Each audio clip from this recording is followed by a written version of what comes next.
Line construction 2. Now, let's construct a perpendicular on a given line from a point.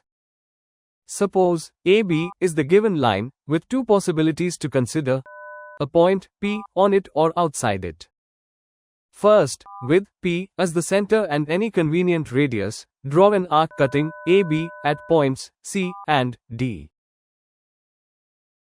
After that, with C and D as centers, and using a radius greater than half of CD, draw arcs to intersect each other at point E. Finally, join P and E. Thus, line PE is the required perpendicular from point P on AB.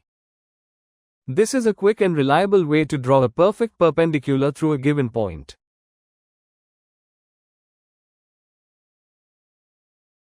Thanks for watching. Stay tuned for more.